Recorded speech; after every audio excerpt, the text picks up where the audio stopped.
কথা, হয়তো আপনাদের মাথাতে এখন একটা কথা ঘুরছে যে আব্দুল করিম ভাই, ঈদে মিলাদুন্নবী পালন করলে কি ক্ষতি? সেদিন তো ওয়াজ নসিহত হয়, সেদিন তো জালসা হয়, সেদিন তো মানুষের উপকারের জন্যই কথা হয়। ব্রেনে কথা ঘুরছে না? ঘুরবে, এটাই স্বাভাবিক। আচ্ছা, আমি এবার আপনাকে বলছি, ফজরের সালাত কত রাকাত ফরজ? 2 রাকাত। তো এখন আপনি 3-4 রাকাত পড়েন তো দেখি।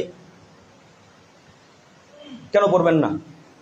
নামাজ পড়ে সালাত আদায় করতে ভালো কাজ, ভালো কাজ নয়? তো আপনি এই ফরজ সালাত, ফজরের ফরজ সালাত 2 রাকাতের জায়গায় 4 রাকাত পড়েন না কেন?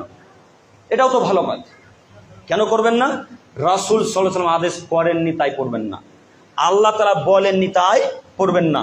যেহেতু এটা আল্লাহ বলেননি, তো এতটুকু এটা মাথায় আছে, তো আল্লাহ নবী এটাও যে বলেনি যে ঈদে মিলাদুন্নবী পালন করতে হবে। আমি মনে হয় আপনাদেরকে বোঝাতে পারি না। আপনারা আপোষে কথা বলছেন কেন গো? জুমার সালাত